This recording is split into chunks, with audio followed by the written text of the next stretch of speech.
Welcome to another episode of My Curious Mind podcast. I'm your host, Mr. J. I have my lovely, beautiful wife, Tiara J. Hello. And remember, we highly encourage you all to always stay curious. How are you doing today? I'm good. You good? Oh, I'm doing pretty good. Really good. It's at the middle of the week, Wednesday, hump day. So getting closer to Friday, Saturday, and Sunday. You looking forward to the weekend? No, I work this weekend. Otherwise, yes. Yeah, a lot of work to be done. A lot of work to be done. So maybe next weekend you can get Yes, off. next week I'll look forward to next Yeah, we weekend. can go canoeing or something like that. Good. Never go canoeing or rowing with you. Remember that in Jamaica where we went? That was your fault. I was doing a good job. And maybe we'll tell that story some other time. But let's get to today's topic. So we're going to be talking about Brittany Renner and Kevin Gates, your boy. Sean Diddy Combs' trial started this week on Monday, your boy. And the case of the three former Memphis police cops, the state case is over with and the verdict is in. We'll talk about that verdict. And also our nostalgia moment is 90s beautiful black women. I think that'll be great. And our last segment, I'm too old for this shit. So that's something new we added. That last segment there. But let's go ahead and get started. So Brittany Renner and Kevin Gates. Have you been following that? It's definitely weird. It is kind of weird. Publicity sound weird. It does seem like a publicity stunt. And random. I agree with you on that. So, Basketball Wives star Brittany Renner, who we all know, and her new husband, Kevin Gates. Did they get married, though? I don't think they got married. I saw something official that they are married, and on the red carpet at some event, I don't know what the event was. She basically introduced him as her husband and showing off the ring. You know, so Basketball Wives star Brittany Renner and her new husband, Kevin Gates, who is still married to his first wife, have been all over the news lately. They have been cited at several major events, a couple of basketball playoff games, courtside the Lakers, and also red carpet at some event. I don't know what that event was recently. But how do you feel about their marriage situation? Do you think it's something or it's just a publicity stunt? I mean, well, both of them are goofy. So, what do you mean when you say goofy? Like losers. Here's the thing about Kevin Gates. I love Kevin Gates as an artist. He is a true lyricist. Okay, he very good wordsmith. So I like him as an artist. But I'm okay with people being on a spiritual journey. You know, we all should be on some form of a spiritual journey, right? But I think he's this fake woke or just overly woke person, and he uses it to manipulate women. You know, like that's the thing. So you don't think it's real? I think it could be real because both of them are goofy and believe what the wokeness. You understand what I'm saying? Like Kevin Gates is like, oh, if you truly, this is something he'll say. He didn't say this, but this is what it sounds like. If you truly love somebody, you'll let them get bussed down by somebody else. Because why should they be miserable?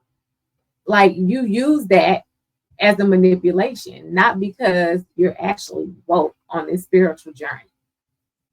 And so I think it could be real because she also likes to be in the limelight and things like that. So in researching and, setting up for this topic today, I didn't find anything or any comments on his first wife. What's her name?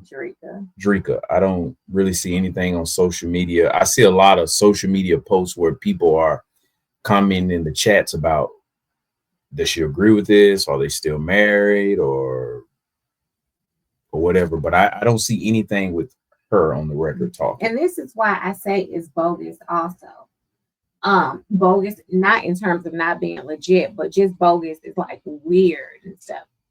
So Brittany Renner was on some show, and she was saying how many men she slept with, and it's like near 40 or something like that.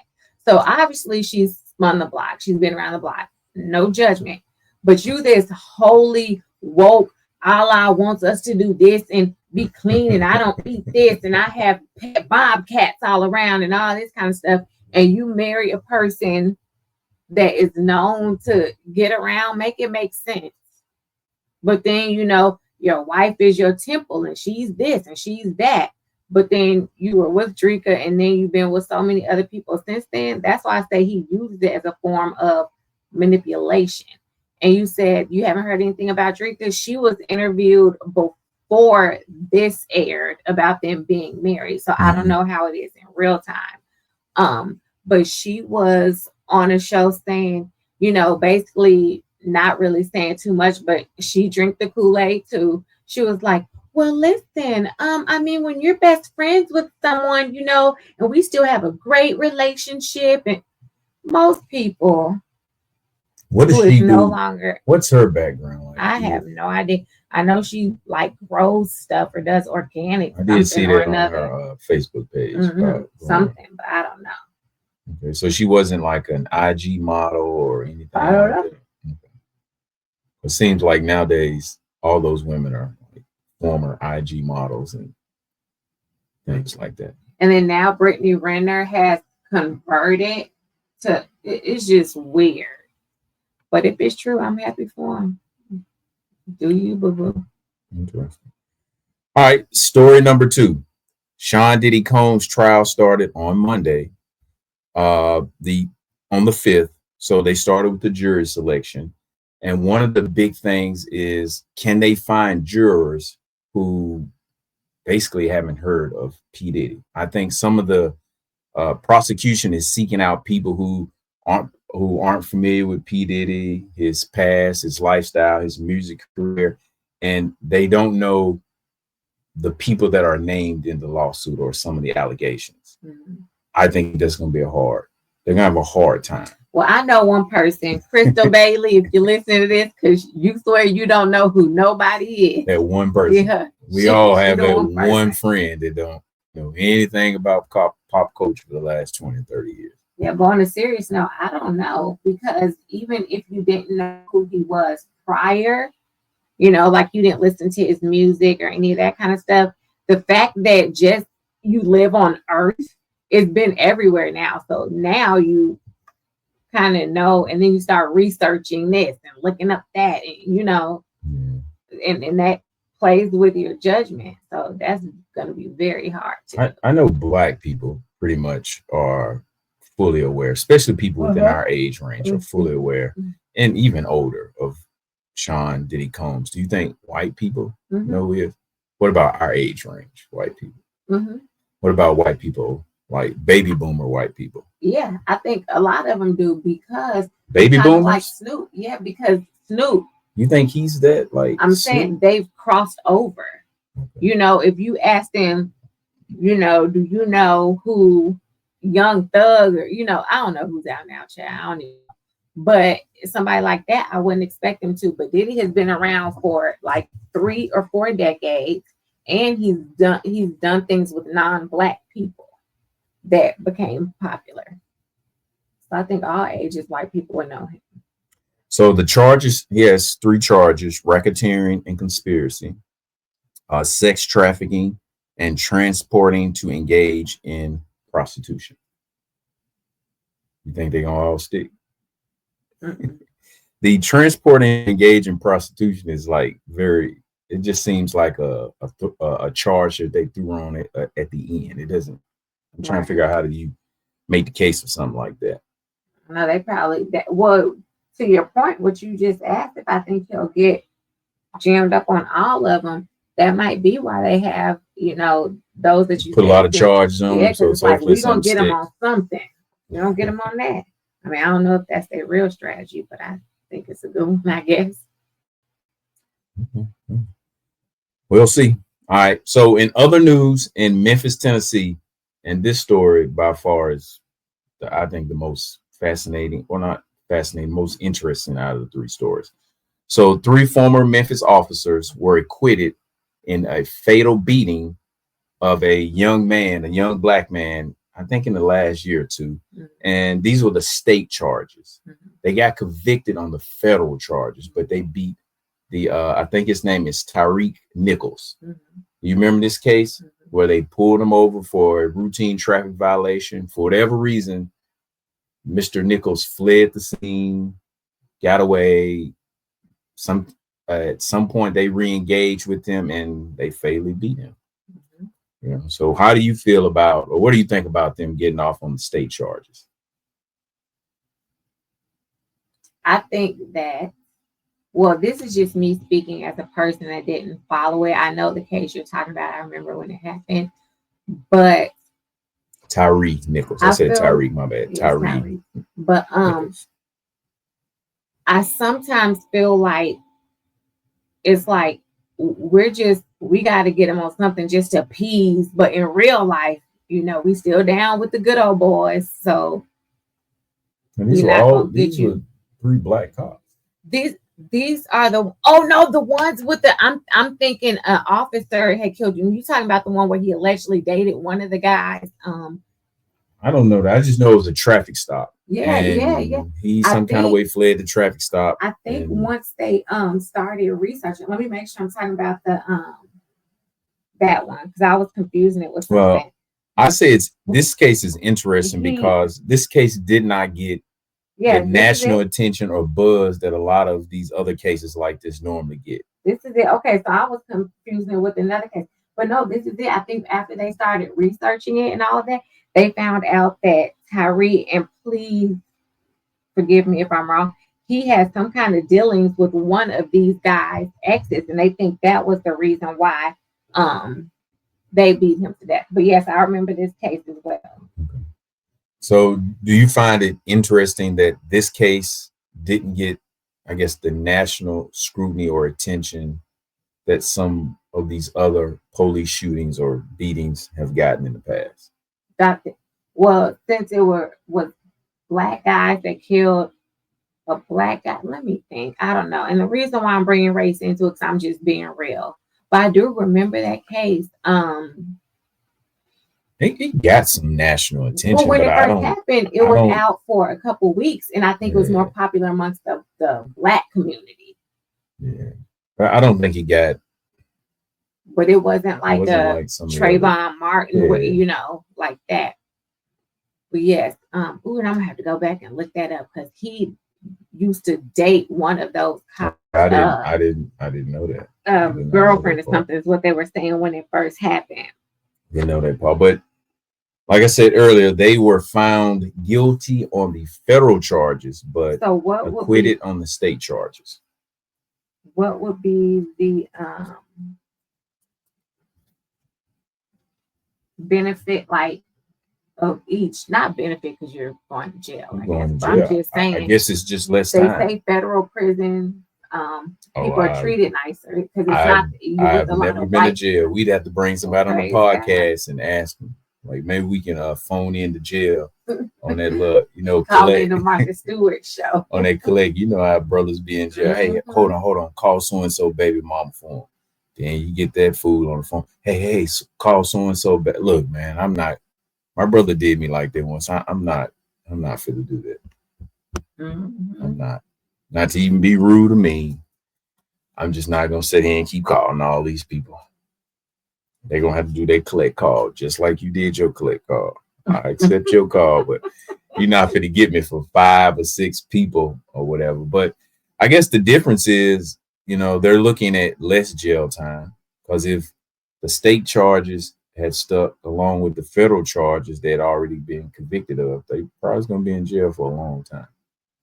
We need to research and figure out, the number of years or whatever. But yeah, they're definitely going to jail. They're going to jail, rightfully so. So they did beat that young man and kill him. So interesting. Very interesting. All right, so it's time for our nostalgia segment. And we decided to talk about the beautiful, keep saying it, Black women of the 90s. So about cops also, did you see the case where apparently the cops shot an unarmed black teenager, and the father of that boy who was murdered killed the cop that killed him. Yeah, I saw that. I'll have to read the details because this is just me off the top of my head. I haven't researched any of this stuff. He's just kind of popping it up. So I don't want to misspeak, but we can talk about that too one day. Sorry, guys. All right, so it's time for our nostalgia segment. And today we're going to talk about beautiful 90s beautiful women. See that collage right there? Can you name all those beautiful women? I can't see, but you can't see them. I can name. Yeah, I can name well, we'll kind of go through them. We kind of, just talk about, some of the shows or movies or things that they were involved in the 90s. And to be honest, there are probably about a good 50 women we could have put on this list. There's probably 100, but excuse me, in the sake of time, couldn't get through them all.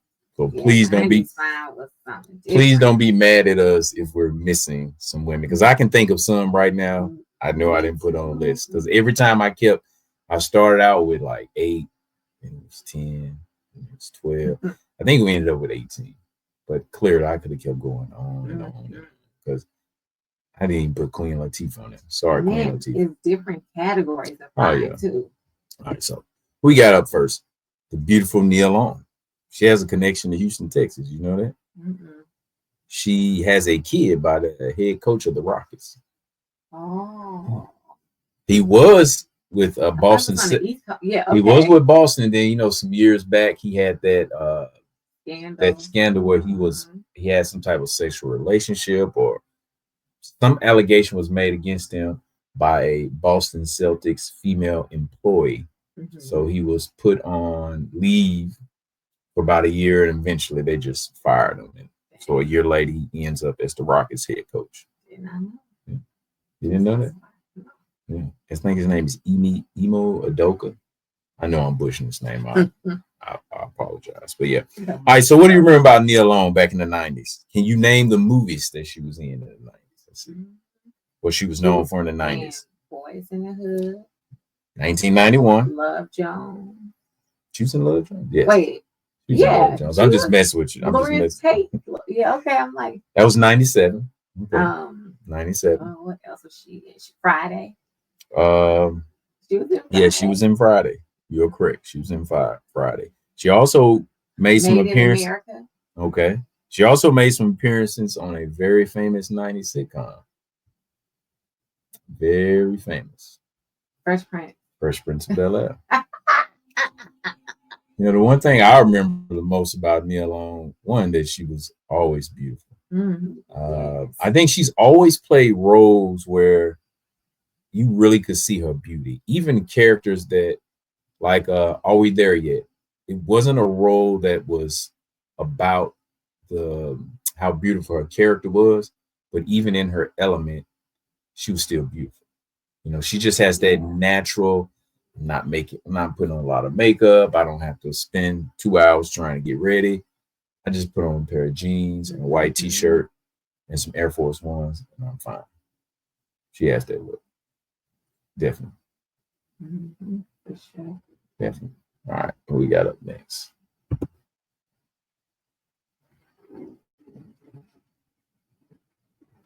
All right. So who we have up now? Lila Rashawn. Okay. So what movies or shows is she known for? I know one. She played in Boomerang. She had a real key role. She in Harlem Nights? Yeah, I think she was in Harlem Nights. Okay. Should go to my notes and see. Waiting to Exhale. That's the She definitely was Waiting to Exhale. I love her. Yeah, she was in Harlem Nights. That was in '89. Yeah. You got me thinking I'm tripping over here. Yeah, she was in Harlem Nights. Yeah, I loved her. Waiting to Exhale. She was that one friend that was gonna let you know she was gonna cuss her man out if she needed to. I loved her in there. Yeah, it was a good movie. It was a male bash movie, but it was a good movie. Wasn't Courtney Van Ross in there? No. And he did. That's Angela Bassett's husband in real life. Courtney B. Vance. Yeah, he would. Was it Courtney B. Vance? Yeah, he wasn't in. I don't know. I thought he was in. Yeah, the guy that played Angela Bassett's husband in that movie was Miles from Soul Food. I don't know his real name. Michael Beach. Is it Michael Beach? Yeah. He's been around for a long time. That brother always played real even keel roles. Except on Lean on Me. Yeah, Darnell. Coach Darnell. He snapped out. He got tired of that principal. Yeah, she's a very fine woman. Pretty woman. I liked her in Boomerang. Good movie. All right, we got Biblica Box. I don't know what you typed on here. Rivola, maybe that's auto correct. But I did auto correct on it, so forgive me. Biblica. When I love who can play that game. Use the auto correct if you're watching it. Wasn't Booty Call? Now that was interesting to see her in that role because she was so raunchy and all that kind of stuff. And she's normally like a sassy, or like homegirl, down to earth kind of person, like classy. So to see her be a hood rat I liked it. But what down to earth roles did she play? To me, she always played those very loud. Even in Set It Off, she was loud and kind of. She was a calm one on there until she was calm until they robbed the bank and she didn't do the correct protocol. That's what I'm saying. And she became ratchet. That was only for the first 10 minutes of the movie. After that, she was ratchet and she was a crook. She was a thug. Her character was not like she was hood the whole time. She just needed something. She needed a crisis to bring out the hood in her. She was hood the whole time. But she was in Two Can Play That Game, and she was real sassy, and she was giving homeboy doses. Oh man! It said right here she was in an episode of Family Matters. Do you remember Family Matters? I don't know. And 90210. I watched that show. I didn't watch it like that. So I don't. Right. And she did an episode of Martin. So I don't. You remember that Martin episode she was in? That's my notes line. The producer messed up because the producer spelled his name wrong. So y'all can blame it on the producer, not me. He's not here right now. So all right, the beautiful Janet Jackson. We all know about Janet Jackson. Beautiful. So which rendition of Janet is better looking? Rhythm Nation or All Right With Me, Janet? That was early 90s. Well, it was late 80s. I like Rhythm Nation, Janet. Well, in 93, she did Poetic Justice.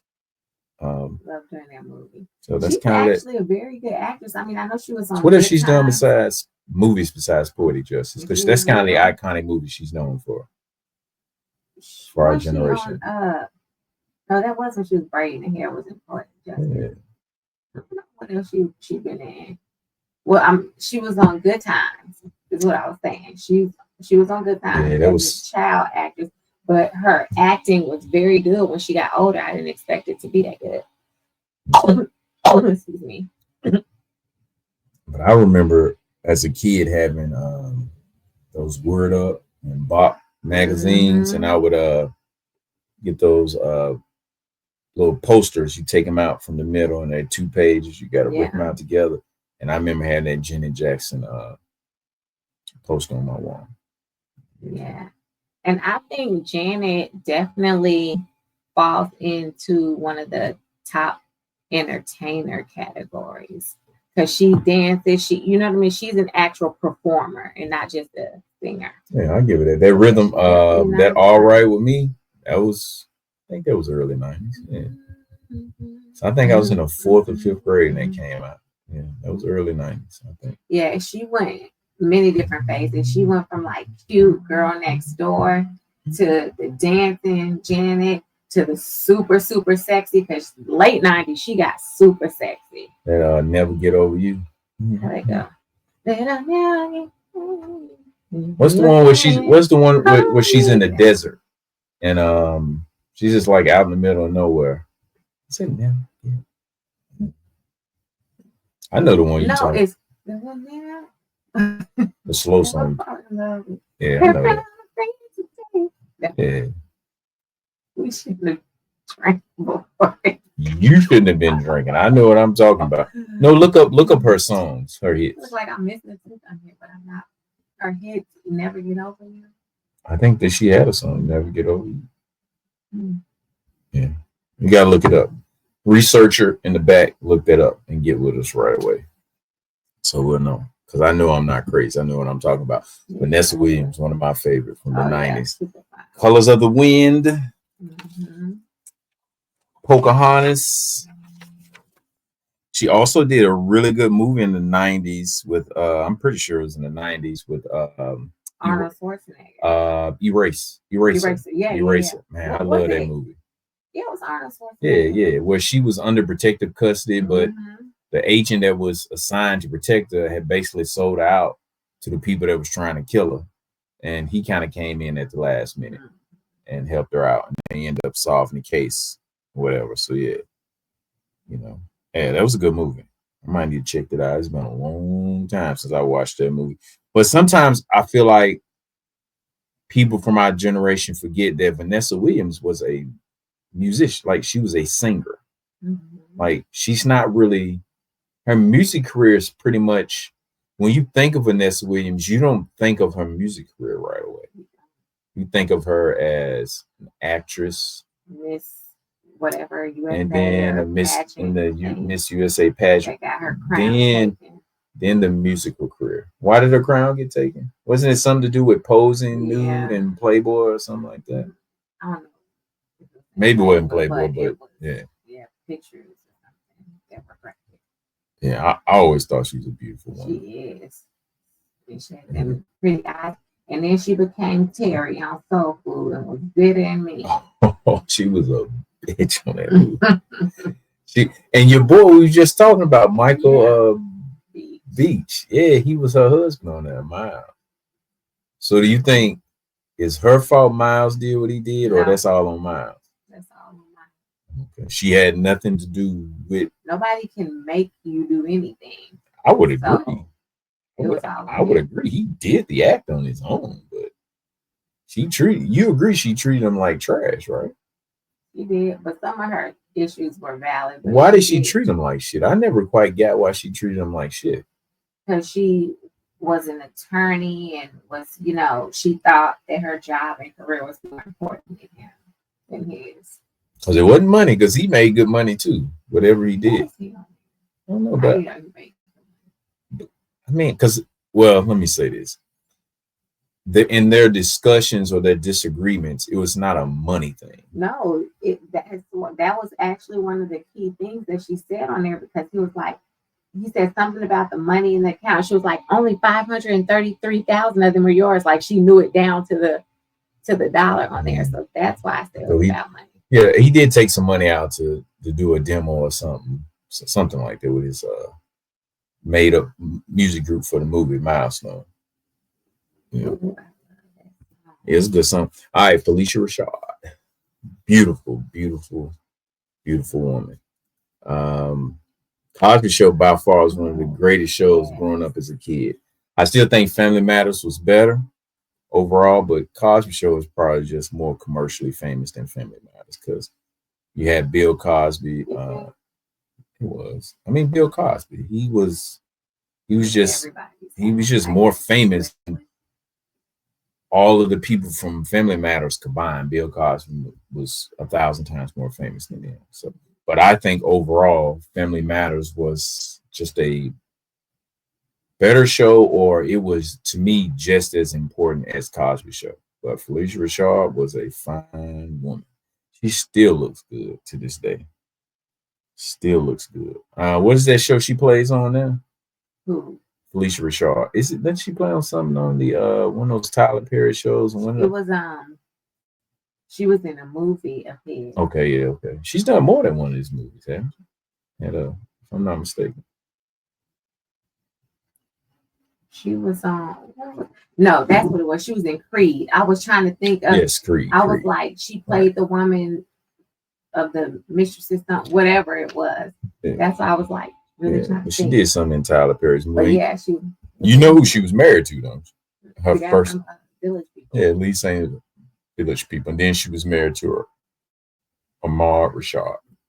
She's so fine. She's 7. I just saw her on something not too long ago, and I think they said she's 70 something. She's still beautiful, absolutely stunning. I would agree. That's everybody's crush. From From Houston, Texas, by the way. All right, Melinda Williams. Also on Soul Food. So we had all of them. Was Vivica Fox on Soul Food? Look that up. Producer. Check that out. Look that up. Producer. I don't. It was Melinda Williams, Vanessa Williams. I can't remember. It was Vivica Fox. Yeah, okay. Yeah, you know what? I think she was. She was one of the sisters. Yeah. She's one of the sisters on that. Melinda Williams was she played Bird. She's also played in, didn't she play in The Wood? Yes. Did she play in The Wood? Yeah, she had on those red shorts and that purple top, and she was jumping rope on the playground. Yeah, she was in The What's Wood. the name right there? Yeah, The Wood was a good movie. Wood was a good movie. Yeah, but yeah. She's a beautiful woman. Actually, looking at her current pictures, she pretty much still looks the same. You know, I saw someone when I was finding this picture online from her current pictures. Very soft voice. She did. She pretty much looked the same. All right. We got next here, Shantae Moore. Shantae. Yeah, she's fine too. Super, super fine. Naturally beautiful. It still is. She is. She's another one. She pretty much still look the same like she looks now. Mm-hmm. You know? Shantae Moore. So did she act anything? I know she was. She just was pretty much a singer. She's never acted, and none of her credits on her bio mentioned nothing about acting. I don't remember anything. I mean, I'm pretty sure she may have made some appearances on a TV show here and there, but no. I don't think no acting. She did no acting. No acting that I'm aware of. She can hit that whistle note real well. She don't get all the credit that she deserves. But yeah. So where would you rank her amongst 90s female singers? Is she like top, in the middle, or kind of the lower tier? Now with hits, based on how many hits she had, Right. just talent. I would say middle. Yeah. Mm-hmm. So she's not Whitney Houston No. or Mariah Carey. Whitney Houston ain't even Whitney Houston sometimes. Well, we know. All right, Toni Braxton. Say no more. Toni had a lot of hits. I do think Toni in the 90s, she made that short hair sexy. She did. Because everybody was trying to getting away from that salt and pepper, the 80s, and the Oaktown 357 with the short hairdos and the layered curls and all that. They went into the weave ponytails, still doing some finger wave stuff. Yeah, if I'm not mistaken, this CD. She had the short hair. When you know how you used to take the paper or the cover out of the CD and it shows you the lyrics to the songs, who produced it, all that stuff. If I'm not mistaken, that CD, when you open it all the way up, it's a big poster of her. Was that one? It could have been. I think and what I remember most about Toni Braxton is that we all knew she was fine, but she's another one of those beautiful Black women that I don't think people talked about her in terms of being sexy. Well, like they didn't like 90s, really mention that, but we all knew she was fine. The late 90s, she got sexy. Not when she first came out, they didn't. So is that just a product of society, how times changed? We started to sexualize famous people more? Or was it just, she just didn't fit the mold of what sexy was? No, I think they intentionally do that because it was some reality show I think it was Sierra who was saying that. You know how Sierra came out, how she's another one. Tennis shoes and you know, all that kind of stuff. And someone told her that, you know, because I don't think she was truly liking it at first or something like that. And she said that someone told her it has to be like this because you have to evolve. Like people have to see your image and stuff change. So I think, you know, if she would have come out super sexy right away, and the time frame, because I don't think that was because like people like Little Kim, she came out 6 right away with that with that insert. We used to all had it that CD insert and the pulled out. She came out tonight. Yeah, she came out sexy like right away. But then she's also like from New York, you know, like they're more hard, more raw, more even the ones that aren't super sexy are more like rough and tough and stuff. So I think you got a point. That was the difference too. Yeah, I feel like we were cheated because we didn't get the sex version of Toni Braxton. We got it too late. By the time we started to forget about it and moved on to the 2000s or whatever, we definitely got cheated. We got cheated. My girl, my home girl, Paula Abdul. You don't know how bad I wanted to be. Grew up together. Yeah, you don't know how bad I wanted to be Super Cat in that video. I'm like, only if I could have a big nose and some whiskers. And a tank top, white t-shirt, and some suspenders and some Chuck Tails, I could be Super Cat. You know, I mean, Paula Abdul was fine. I remember Cold Hearted Snake. Man, that was kind of like soft porn. Cold Hearted Snake. The video was. You remember that video? Man, that was some. Is it the one where it's showing her shadow and she's jumping and she's like, and they're like in a dance studio and they're like, that was like, now I would say her best song is Straight Up Now Tell Me. I don't know if that's like late 80s. That's probably like late 80s. Rolling into. Which one is that? Yeah, Straight Up Now Tell Me. Yeah, I can't see my legs. She pumps her legs like that. You know, if I'm not mistaken, didn't she date Arsenio Hall? I don't know about that. I think but that sounds kind of familiar. I think they had a relationship with something. Then she was a Lakers girl. You know, and then she was a choreographer. She did choreographer Janet Jackson. She's actually in, if I'm not mistaken, she's in a Janet video or something like that. She is. Oh, what has he done for you lately? There you go. Yeah. And she also, this is a little note out for a little extra credit piece of information. One of my favorite 80s movie, Money Can't Buy Me Love, starring Patrick Dempsey. Paula Abdul has a choreographer's credit in the movie. The dance scene, she choreographed the dance scenes in the movie. Yeah. The best 80s movie of all time. So, but like I said, I wanted to be Super Cat. Matter of fact, we need to do that for Halloween one year. I dress up like Super Cat. Yeah. You get a Paula Abdul wig and buy a mold, a fake beauty mold from China after these tariffs get away. Because, you know, that mold might be $20 now. that little mold you're going to put right there. It was the mold. I'm like, and it's like around the time she came out and she had the mold, you know, the Cindy Crawford. I'm like, do they all really have moles on their face, or is this like a makeup trick? But and tell the truth, because back in the 80s, it was light skin. It was.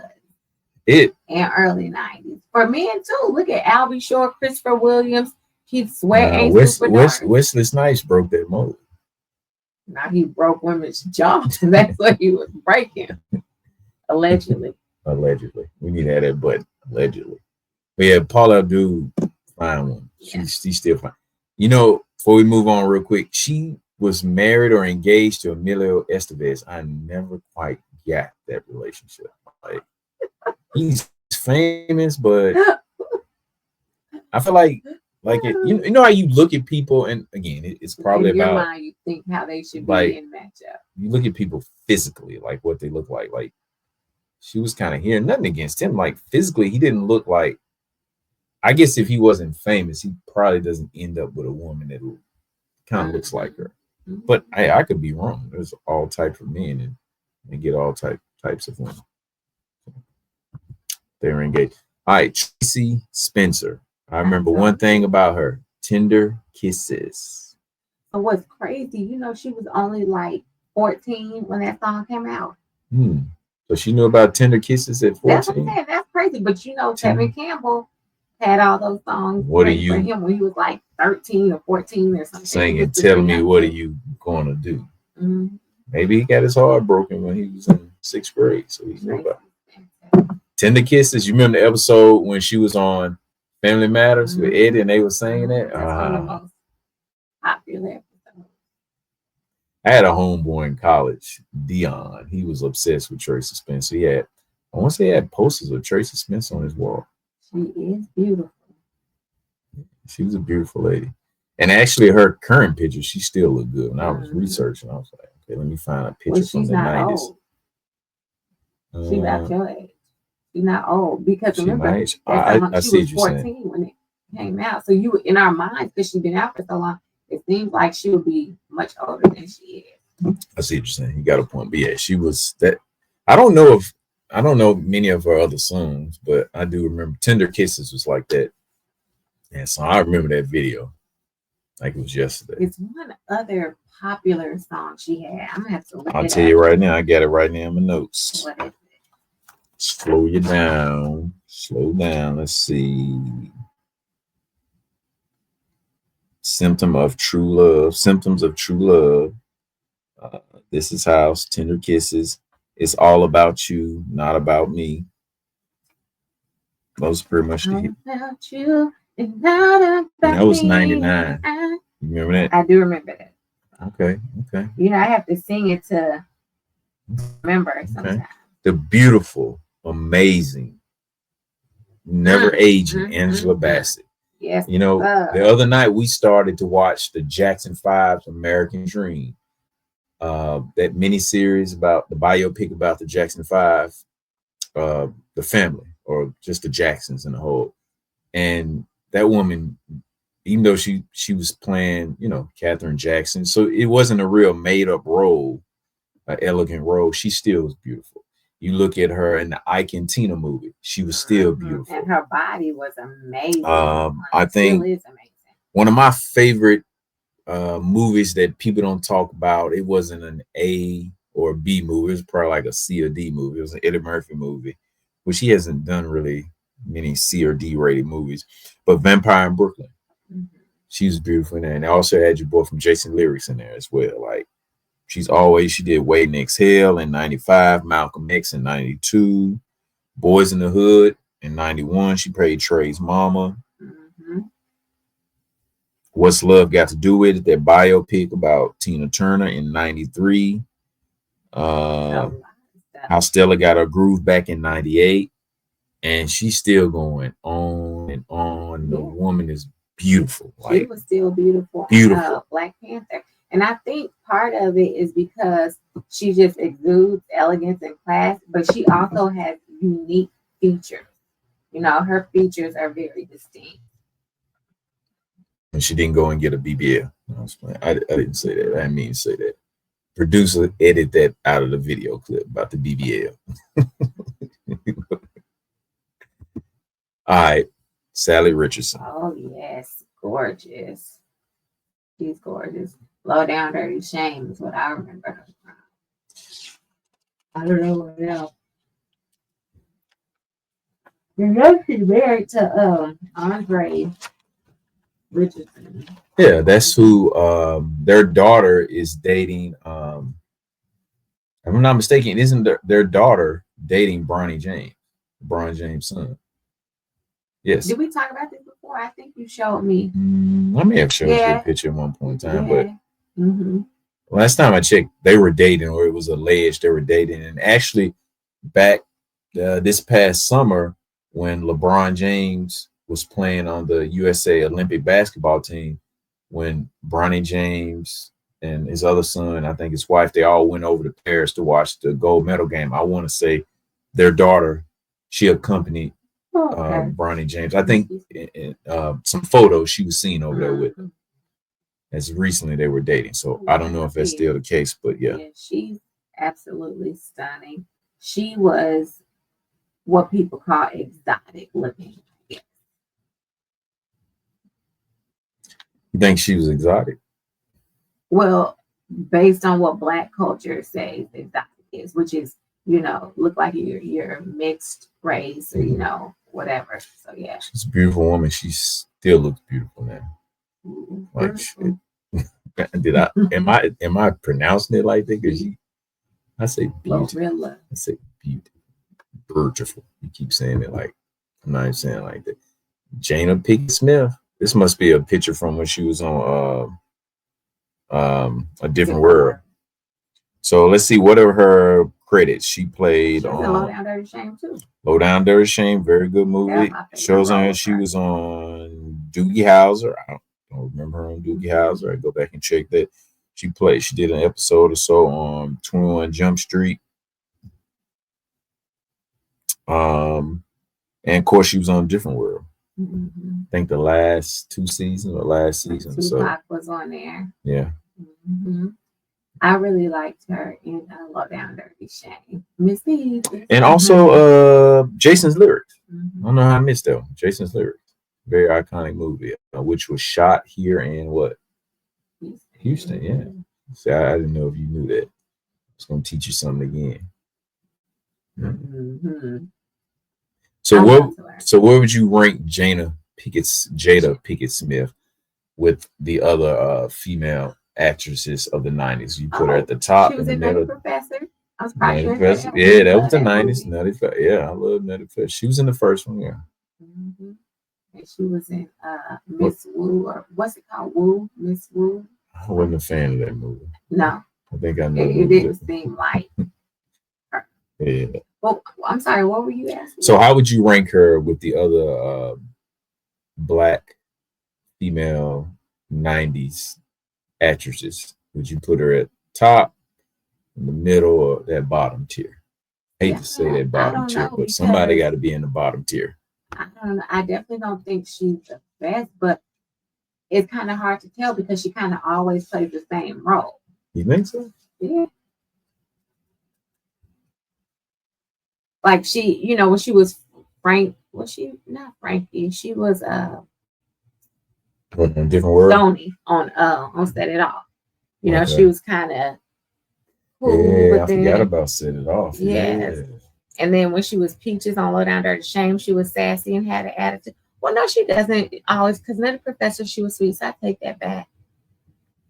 She's probably in the middle. I don't think she did any really challenging roles, though. You know what I mean? Because like some of the roles, when the person is acting them, they got you hating that person in real life. Like, oh, I can't stand him. Oh, like she did on Low Down Dirty Shame when she went up and punched that guy. Why'd you do Laura like that? The soap opera guy, you remember it? Yeah.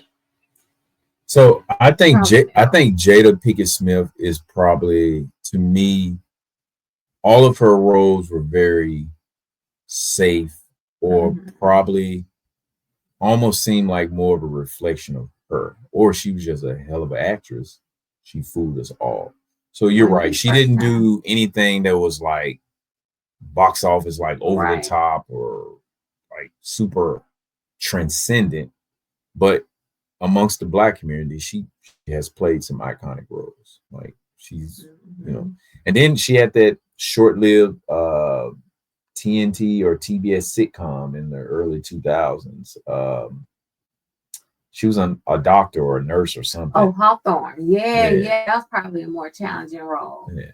So, and I think a lot of people don't remember that. And that was definitely different than anything she's pretty much ever done. I actually think the Nutty Professor role was different because she was almost like a sexual object. Her character was Miss Purdy. Was it her name? Yeah, Miss Purdy. Yeah. So it was more of a sex, because Buddy Love was obsessed with her and Sherman was in love with her, and they kind of made her up, kind of like a lot of makeup, a lot of dresses, showing a little cleavage. So that was kind of different than a lot of her roles or whatever in the past. Yeah. But she's a beautiful woman. She still looks good, even with the short hair. Still looks good. All right, we got Sanaa Lathan. I don't really know anything she was in the 90s. 1999, that movie you watch all the time, Love and Basketball. That was in 2000? 1999. No. Take it back. The Best Man, 1999. Yeah. Yeah, The Best Man. Yeah. She is gorgeous. Yeah. Absolutely gorgeous. And she also didn't she do Brown Sugar? Mm-hmm. Was that in the 90s? I feel like that was 2000. That was 2000. Okay. Well, 2000 is just like 1999.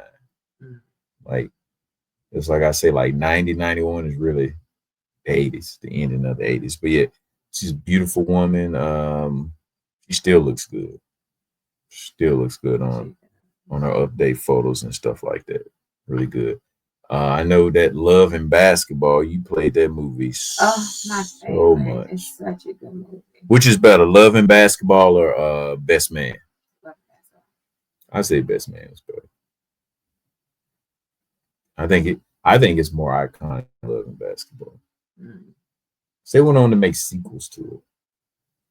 I just feel like Love and Basketball, they actually made you feel like they were a real couple. Like they actually didn't they date afterwards or something? They had chemistry. Like it was really. It must be hard to do, like to build up all that chemistry and then like the movie is over with, you wrap up and to have to like get that out of your head and go back to your everyday life. I imagine a lot of people have chemistry and things happen. Then some people, nothing happens. All right, so last one is Halle Berry. Nope, we got one more. Halle Berry. He also can rock that short hair. Yes. And she's another one who I feel like was one of the most beautiful women ever to be on screen. But she was never sexualized. She was never sexualized. And I'm not advocating that she should have been sexualized. But when you look at everything now, if a woman is reasonably beautiful, they're sexual. She's getting over sexualized. Like she's doing on her social media page, she's half nude.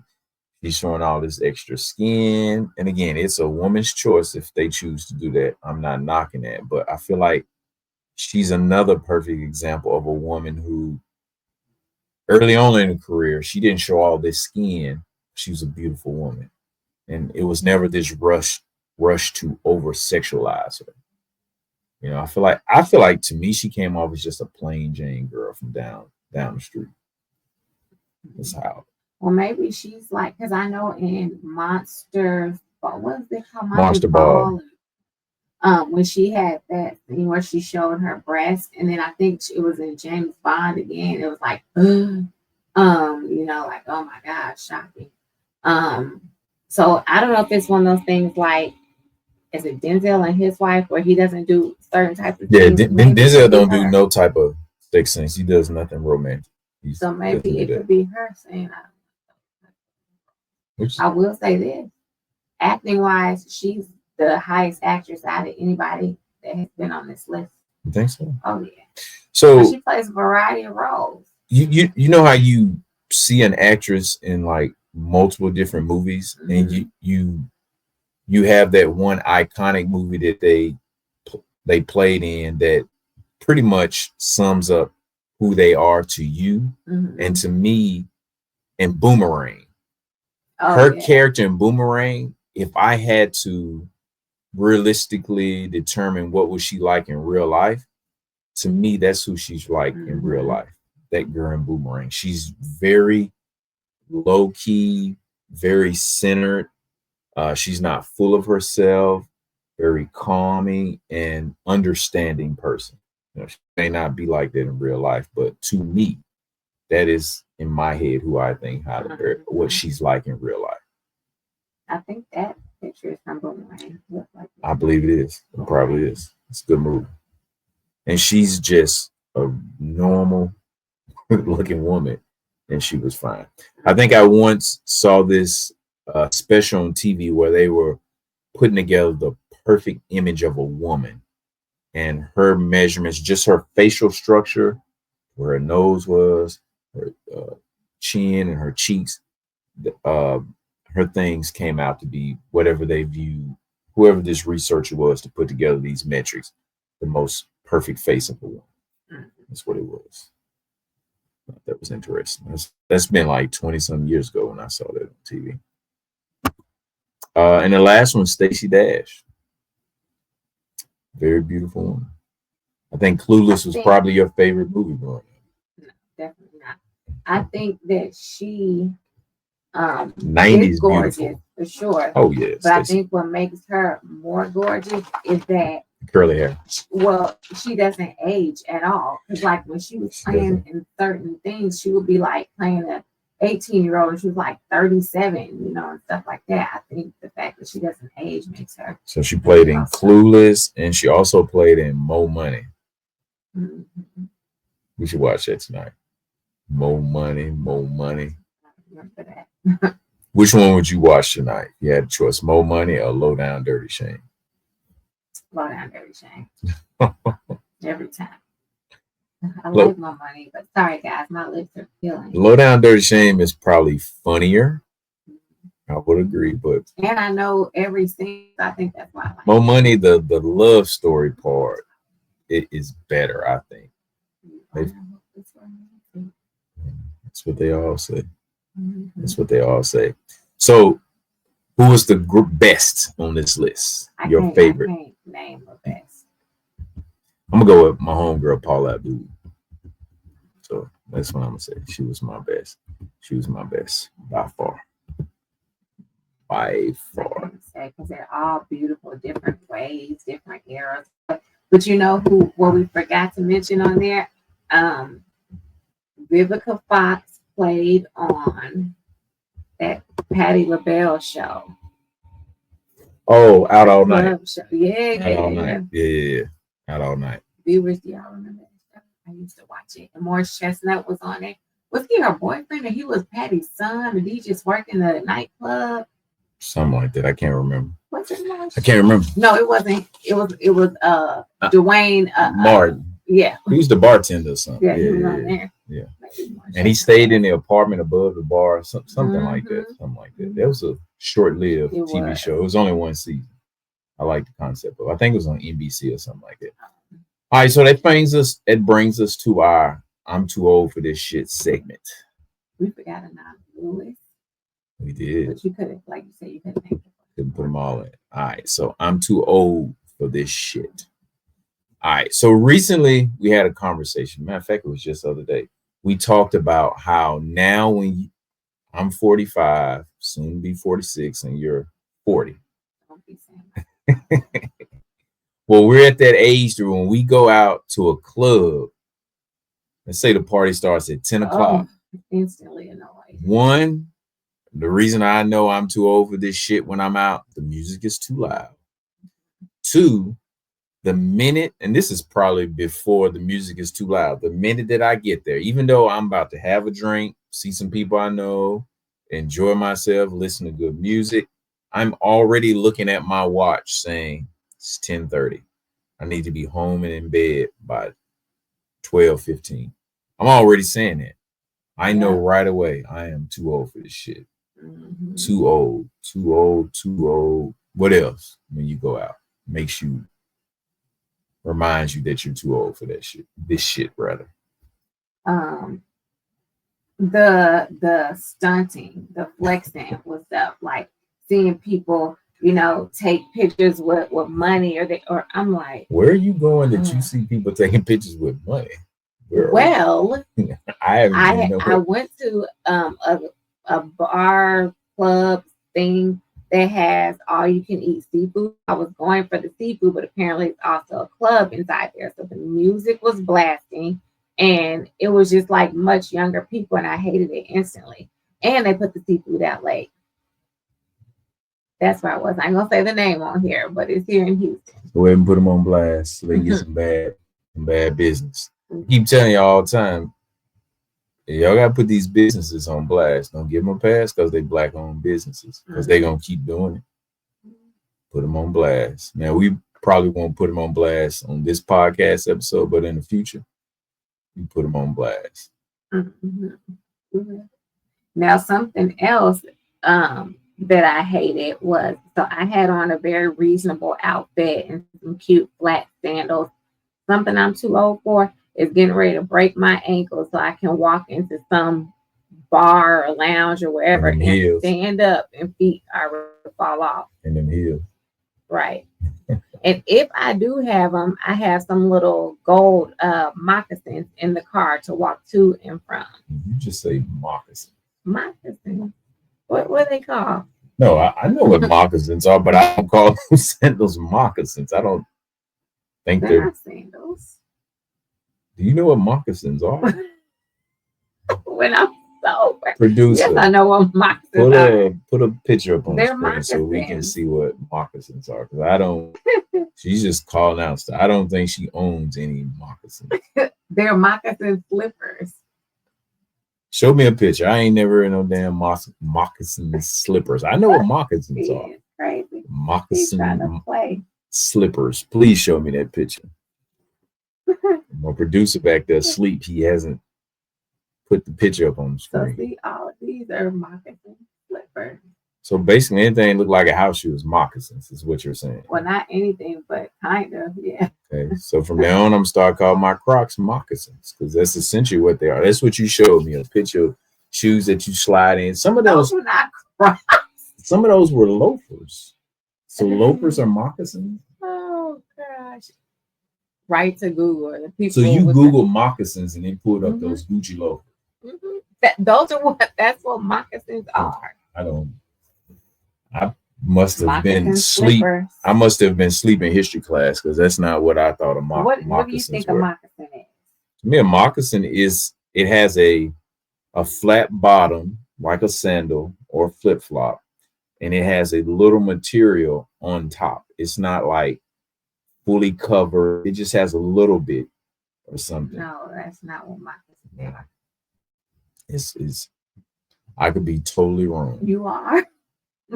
Or I could be totally right, and Google is wrong as hell. So I would not call. They had loafers, so loafers are moccasins. It's basically what that Google search is showing. All right, I'm too old for this shit. That's why we had this segment. I'm too old to learn what moccasins are all over again. Much too old. All right, so before we close this podcast, what do you got up for this weekend besides work? You mentioned work, but anything else you got up for this weekend besides work? No, just getting my kids to and from school and doing field trips and all that stuff. But no. You got field trips this weekend? Yeah. So your kids, my kids too. So they may not understand that. You say your kids, they may not understand it. Sounds like our kids. We share kids. You got a kid, I got a kid. You take care of that one kid, I pick out a kid to take care of. So don't come across this line. So which one would you take care of, the youngest or the oldest, if you had to pick between our two? If you had to solely focus on just that one? I'm not going to answer that because it'll be for different reasons. If let the kids pick. Let the kids pick. If I said I take care of our oldest, she would be much less maintenance because she's older and self-sufficient and stuff. But she's probably if I said I take care of the youngest. But the oldest is gonna pick me and the youngest is gonna pick you. So it's not even a hard proposition. We know this, we've had conversations about this. That's what they're gonna do. Because the oldest one, personality wise, identifies with some of my personality traits, and the youngest one identifies with a lot of your personality traits. Although they kind of mix and match, the oldest one. And they look just like their parent also. Right. So and they're named after their prospective parent or respective parent. Yeah. So this weekend I'm going to got some basketball games to go to, coach, and got some yard work to do. So try to chill, and I don't really have much going on. All right. But thank you for the podcast episode. Mother's Day is Sunday. Yep. Mother's Day is coming up. Make sure you hit that like and subscribe button and share with someone, and stay tuned for up and coming or more podcasts to come. All right. Until next time, peace.